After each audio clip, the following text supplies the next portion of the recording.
नमस्कार, आप सुन रहे हैं ज्ञानशिला।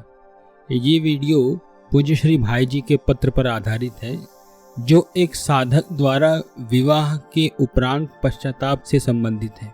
आइए इसे शुरू करते हैं। जो साधक हैं उनको उत्तर में श्री भाई जी पत्र लिख रहे हैं। उन्होंने इससे पहले पत्र को लिखा था, सप्रेम हरिस्मरण, आपका पत्र मिला। विवाह निश्चय ही भगवान का विधान था। उस लड़की का संबंध आपसे होना निश्चित था, इसमें मुझको जरा भी शंका नहीं है। अतएव इसे भगवान का विधान ही मानिए।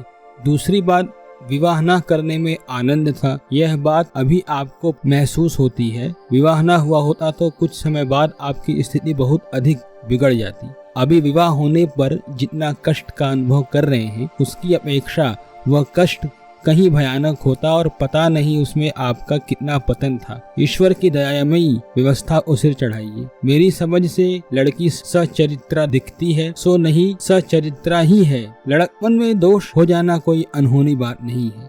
लड़कों में जितना दोष होते हैं, लड़कियों में उसकी अपेक्षा बहुत ही कम दोष होते हैं। आपकी बात मानती है, भक्त गाथाएं पढ़ती है, 50,000 से ज्यादा नाम जप करती है, और क्या चाहिए।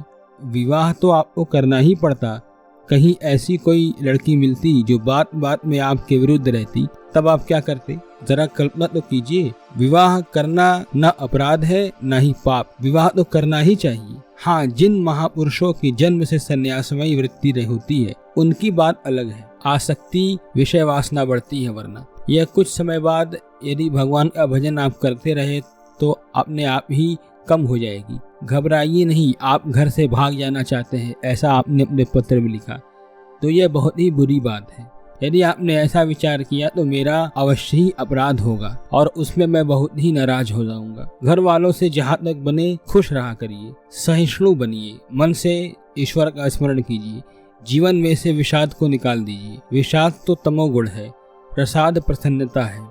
चेहरा तथा मन हंसता रहे, काम काज मन लगाकर कीजिए, माता पिता को सुख पहुंचाइए। मीरा के पद और भागवत के पद जैसा ये और श्लोक आपने जैसा लिखा कि वो भी हम गाते हैं, तो गाइए, कौन रोकता है। देखिए, मेरी एक बात याद रखिए, विवाह ना हुआ होता तो कुछ दिनों बाद आपकी स्थिति बहुत गिर जाती। विवाह होने से आप उससे बच गए, भगवान ने आपको बचा लिया। आज तो आपके मन के शुभ भाव हैं, ये इस विवाह का ही परिणाम है। भगवान का विधान कल्याणकारी ही होता है। आपका हनुमान। यहाँ तक पूज्य श्री भाई जी का पत्र था। इस पत्र में जो आप लोगों ने अभी तक सुना कि एक साधक थे, वे भाई जी को पत्र लिखे कि मैं विवाह कर लिया हूँ और मैं बड़ा परेशान हूँ। तो देखिए, विवाह के संबंध में ऐसे बहुत से मेल आ रहे थे कि विवाह के संबंध में कोई वीडियो बनाइए। तो यही वीडियो है कि देखिए, आजकल इस तरह का बड़ा फैशन चल गया है, मैं तो विवाह ही नहीं करूँगा। देखिए, मैं विवाह न तो करने के पक्ष में हूँ और न तो ना ही करने के पक्ष में हूँ। ये जब होना होता है तब हो जाता है, इसे कोई नहीं रोक सकता, और नहीं होना होता है तो इसे कोई करवा भी नहीं सकता।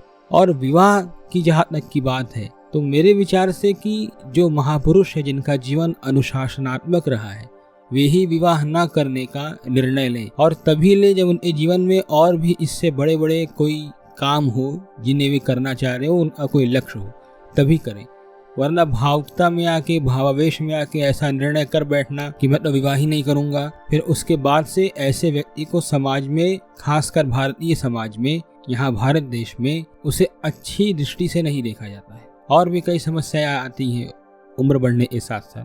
तो यदि आपके जीवन में कोई इससे बड़ा भी लक्ष्य है, तब आप विवाह ना करें, इसलिए कि आप उनमें उलझ जाएंगे तो आपका वो टारगेट मिस कर सकता है। ईश्वर की ओर बढ़ना है तो ये सब चीजों को विचार करके ही ऐसा निर्णय किसी को भी करना चाहिए। महापुरुषों की बात अलग है, उन लोगों ने एक बड़े लक्ष्य को निर्धारित किया था और भगवत प्राप्ति के साथ साथ उन लोगों ने अन्य भी जन कल्याण के काम किए, लोक कल्याण के काम किए।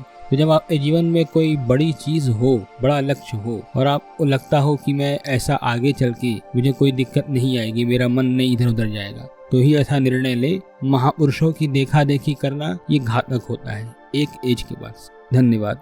आप सबको ये वीडियो कैसा लगा? अपने विचार हमें कमेंट सेक्शन में जरूर लिखें।